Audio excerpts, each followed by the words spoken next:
जय माता दी। मैं नीलम मिश्रा अपने YouTube चैनल ज्ञान दर्पण में आप सभी दर्शकों का स्वागत करती हूँ। आज प्रस्तुत हूँ मैं लेकर एक बहुत सुंदर कथा भगवान कृष्ण की और उनके एक बहुत ही परम भक्त की कथा कि परम भक्त को भगवान किस प्रकार से उसकी रक्षा करते हैं। तो आप इस कथा को सुने, बहुत सुंदर पौराणिक कथा है, तो सुनिए और भक्ति कीजिए, ध्यान पूर्वक सुने। तो सुने।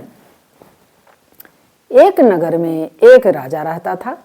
राजा बहुत ही विख्यात राजा था, बहुत उसकी प्रशंसा हर प्रकार से होती थी। तो एक बार उसके नगर के लोगों ने कहा कि राजन, आप एक मंदिर का निर्माण करवा दें, हमारे नगर में कोई मंदिर नहीं है। मंदिर का निर्माण करवा देते तो यहाँ पूजा पाठ होता, क्योंकि पूरे नगर के लोग भगवान कृष्ण की मूर्ति ला करके मंदिर में स्थापित करने की इच्छा उन्होंने प्रकट किया कि भगवान कृष्ण की का मंदिर बने और उनकी मूर्ति स्थापित हो, उनकी पूजा बड़े प्रेम से किया जाए, क्योंकि नगर के लोग वृंदावन बहुत जाते थे। तो भगवान कृष्ण से बड़ा लगाव था, बड़ा प्रेम था, असीम भक्ति थी लोगों के अंदर। राजा ने कहा कि कोई बात नहीं, मैं मंदिर बनवा देता हूँ। किंतु राजा का कोई विशेष भाव नहीं था अंतर्मन में।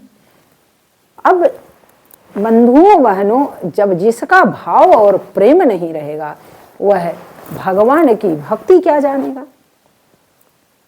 भक्ति भाव से ही होता है। अगर हमारे अंदर भाव नहीं है तो हम किस प्रकार भक्ति करेंगे, किस प्रकार अनुराग रखेंगे। तो अब राजा ने भव्य मंदिर का निर्माण करवाया, और किंतु वह किसी दिन पूजा पाठ करने नहीं जाता। पूजा पाठ करने के लिए उसने एक पुजारी नियुक्त कर दिया। जब पुजारी को नियुक्त कर देता है तो पुजारी प्रतिदिन सुबह शाम भगवान की पूजा करते, आरती करते, भोग लगाते, शयन कराते, मतलब सारी प्रक्रिया पुजारी बहुत ही प्रेम से करते।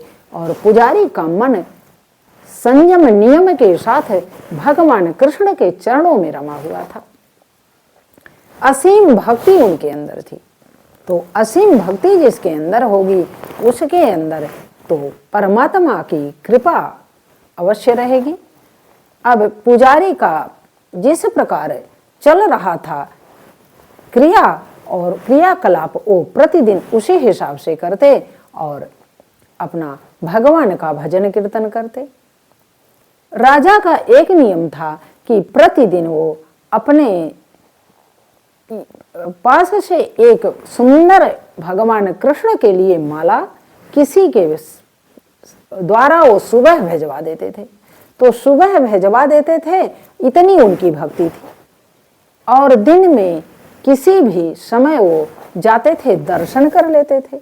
और जब दर्शन करने जाते थे तो उस पुजारी का क्या काम था कि उस माला को भगवान कृष्ण के गले से उतारकर प्रसाद के रूप में राजा के गले में पहना देते थे। यही प्रतिदिन का नियम था। राजा जब भी जाते, शाम को जाएं चाहे दोपहर में जाएं, किसी भी समय जाएं, तो पुजारी नित्य प्रति यही कार्य करता कि भगवान कृष्ण के गले से माला को उतार के राजा के गले में पहना देता। और राजा प्रणाम करते, भगवान की स्तुति करके चले आते। यही उनका प्रतिदिन का नियम था। ऐसे ही चल रहा था। एक दिन की बात है कि सुबह राजा कुछ अस्वस्थ थे, तो उन्होंने संदेशा भिजवा दिया मंदिर में।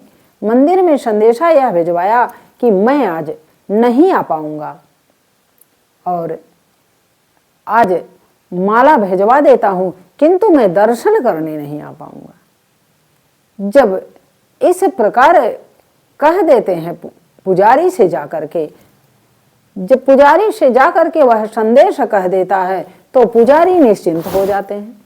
पुजारी माला तो भगवान के गले में डाल दिए, किंतु दोपहर तक उनके मन में यह संशय था कि प्रतिदिन भगवान कृष्ण की माला को उतार के किसी के गले में पड़ता है, तो आज कैसे पड़ा रहने दूं? नियम भंग हो जाएगा प्रतिदिन का। तो अगर नियम भंग होता है तो भगवान नाराज हो सकते हैं, और भगवान को रुष्ट करना हमारा काम नहीं है। हम तो प्रति क्षण प्रतिपल यही चाहेंगे कि भगवान की भक्ति बनी रहे, भगवान की कृपा बनी रहे, भगवान की दया बनी रहे। इसी प्रकार वो सोचते। यह सोचने के बाद पुजारी जी ने यह सोचा कि आज जब राजा नहीं आ रहे हैं तो इस माला का अधिकारी मैं ही हूँ, और भगवान के गले का माला मैं उतार करके स्वयं प्रसाद के रूप में पहन लूं। अब पुजारी तो वृद्ध हो चुके थे, भक्ति करते करते, पूजा करते करते उन्होंने यह अपना अधिकार समझा, कर्तव्य भी समझा और भगवान के चरणों का प्रेम भी समझा। इसीलिए उन्होंने माला तो पहन लिया। अब जब माला वो पहन लेते हैं तो जब सायं का समय होने वाला होता है अपराह्न में, तो अपराह्न में राजा का संदेश आता है कि वो राजा की सवारी चल चुकी है, राजा दर्शन करने आ रहे हैं। भगवान कृष्ण को का दर्शन अवश्य करेंगे, क्योंकि वो अंतराल नहीं कर सकते, निरंतरता बनी रहे, इतना तो चाहिए। उन्होंने मंदिर का निर्माण जो करवाया था भगवान ने स्वयं राजा के हाथ से करवाया था, इसलिए राजा को इतना तो मन में जगह थी ही। अब राजा ने सोचा जब इस बात को, तो अपना वो चल दिए और संदेशा भेजवा दिए। जब संदेशा आता है तो पुजारी को बड़ा डर हो गया।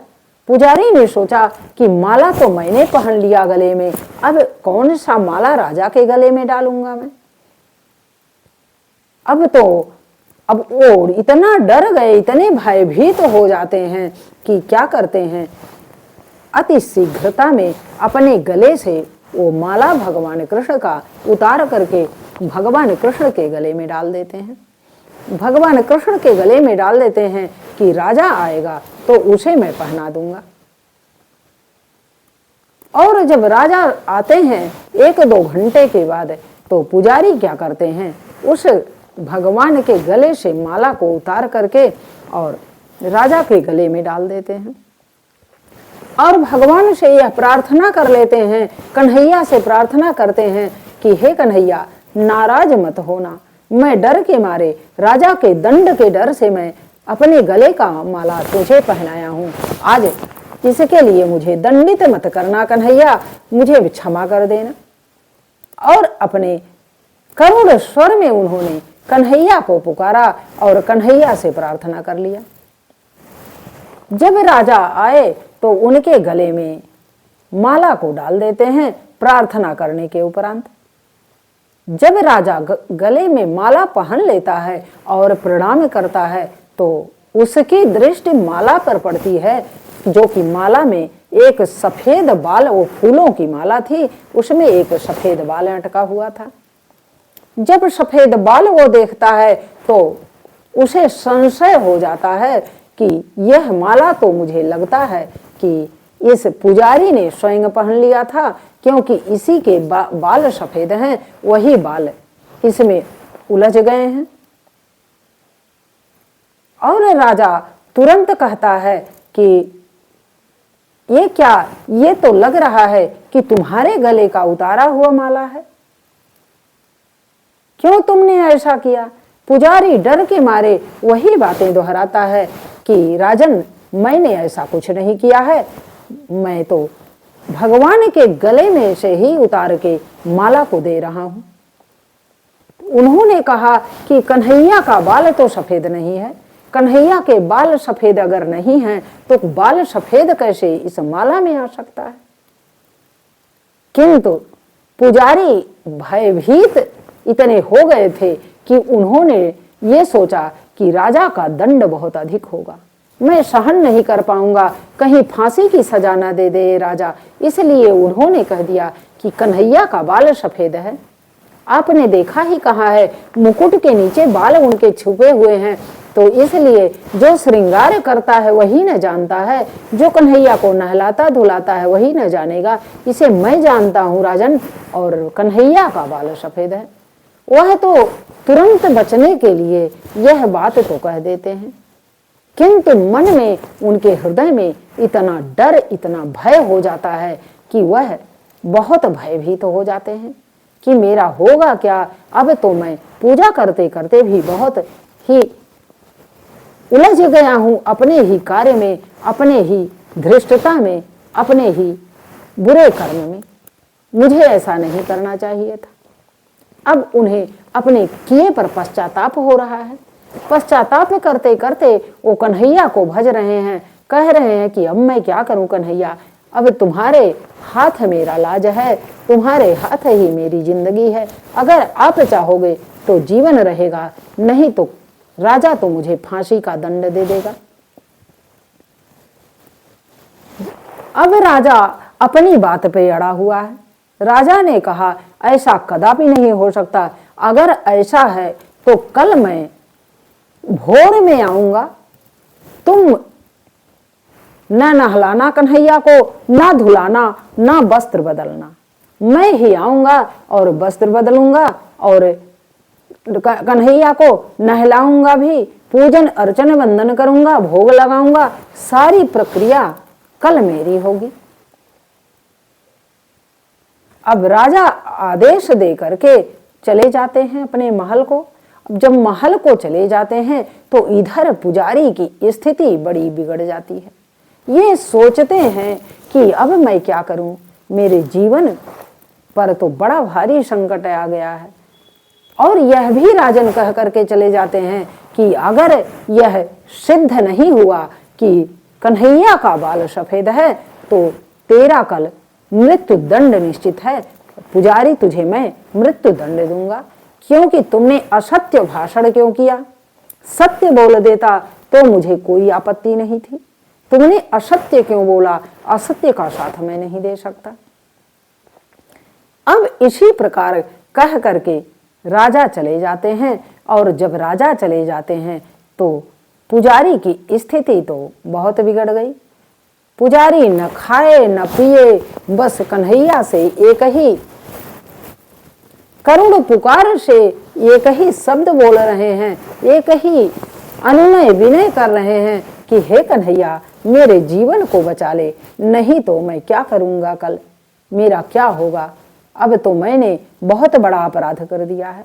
इस अपराध को अगर क्षमाशील भगवान होते हैं, अगर आप भगवान हो ही तो भगवान का काम है अपने भक्तों पर दया करना। कन्हैया तो मेरे ऊपर दया कर दे, नहीं तो मैं कल मर जाऊंगा, मेरा मृत्यु हो जाएगा और यह राजा मुझे छोड़ेगा नहीं। तू स्वयं मुझे उठा ले तो मुझे कोई समस्या नहीं, किंतु मैं किसी और के द्वारा मरना नहीं चाहता। इतने प्रेम से, इतने करुण स्वर में वो पुजारी कन्हैया को पुकार रहे हैं कि कन्हैया द्रवित हो जाते हैं सुन करके, क्योंकि वो तो सर्वत्र हैं, उस मूर्ति में भी तो विद्यमान ही थे। अब यही कहते कहते कब उस पुजारी को नींद आ जाती है, न खाया न पिया, उस पुजारी को कब नींद आ गई उसे पता ही नहीं। कन्हैया की दया हो गई, हमारे भगवान कृष्ण की दया हो गई, क्योंकि वो तो अपने भक्तों की पुकार सुन लेते हैं। अब जब जैसे पुजारी को ऐसा लगता है कि मुझे झपकी ही लगी और सुबह हो गया। सुबह हुआ, राजा आया, अपने मंत्रियों के साथ आया और नहा धो करके फिटफाट हो करके आया। उसने सोचा कि अब तो आज पुजारी को मैं दंडित करूंगा, इस भाव भंगिमा के साथ आया। जब राजा जाते हैं, पुजारी डर के मारे नहा धो करके भगवान का भजन करते करते, कन्हैया की स्तुति करते करते जाते हैं कि श्री कृष्ण गोविंद हरे मुरारे, हे नाथ नारायण वासुदेवा। हे नाथ नारायण वासुदेवा। यही रटते रटते वो मंदिर में जाते हैं और कहते हैं, कन्हैया आज तू ही संभालेगा और मेरे कोई है नहीं। अब जब राजन मुकुट हटाते हैं, भगवान का पीतांबर हटाते हैं, उनको नहलाते हैं, तो देखते क्या हैं कि कन्हैया का बाल पूरा सफेद है। उनकी दया, वो कुछ भी कर सकते हैं। अपने भक्त को बचाने के लिए उन्होंने अपने बाल को सफेद कर लिया। राजा जब देखता है कि पूरा बाल कन्हैया का सफेद है, राजा तो बहुत ही विस्मय में पड़ जाता है, बहुत आश्चर्य में पड़ जाता है। कहता है कि पुजारी, मैं ही गलत था, तुमने सही बोला था। और सारा वस्त्र बदल करके, भोग लगा करके, कन्हैया की आरती पूजा करके राजन जब बाहर निकलते हैं तो पुजारी के पैर पड़ जाते हैं। पुजारी से कहते हैं कि हे पुजारी, मैंने तेरा बड़ा तिरस्कार किया, मुझे क्षमा कर दो, आप तो भगवान के अनन्य भक्त हो। जब इस प्रकार क्षमा मांग करके राजा अपना मंत्रियों के साथ अपने महल चले जाते हैं, नगर में चले जाते हैं, तब पुजारी जी भगवान कृष्ण से कहते हैं कि हे कन्हैया, आज तो तूने लाज बचा लिया, अब ऐसी गलती जीवन में नहीं करूंगा, तेरे चरणों में पड़ा रहूंगा, कभी मैं असत्य भाषण नहीं करूंगा। तो भगवान कृष्ण कहते हैं कि भक्तों के लिए मैं कुछ भी कर सकता हूं। प्रबल प्रेम के पाले पड़कर प्रभु का नियम बदलते देखा, और अपना मान भले टल जाए किंतु भक्त का मान न टलते देखा। तो ऐसे हैं हमारे प्रभु, दयालु हैं, कृपालु हैं, हर प्रकार से भक्तों की रक्षा करते हैं। बस विश्वास तो कीजिए, समर्पण तो कीजिए आप। अगर हमारे अंदर, आपके अंदर समर्पण है, प्रेम है, भाव है, तो परमात्मा तो सर्वत्र है, वो हर तरह से आपकी रक्षा करेगा और सबकी रक्षा करेगा। सदैव आप सबका कल्याण अगर मनाएंगे तो आपका कल्याण स्वतः हो जाएगा। सर्वे भवन्तु सुखिनः, सर्वे सन्तु निरामया, सर्वे भद्राणि पश्यन्तु, माँ कश्चित् दुख भाग भवेत्। इस प्रकार अगर आप सोचते हैं, सबका कल्याण सोचते हैं, तो आप कल्याण के भागीदार स्वयं हो जाते हैं, क्योंकि परमात्मा तो सबका दाता है, सबका वो परमात्मा है, कोई एक का तो है नहीं। सभी उसके बंदे हैं, सभी उनके बच्चे हैं। तो इस प्रकार एक कथा रही।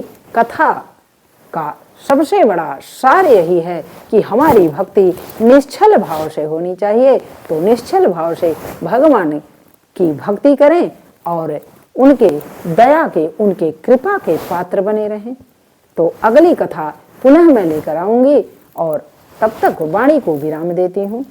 श्री कृष्ण गोविंद हरे मुरारे, हे नाथ नारायण वासुदेवा।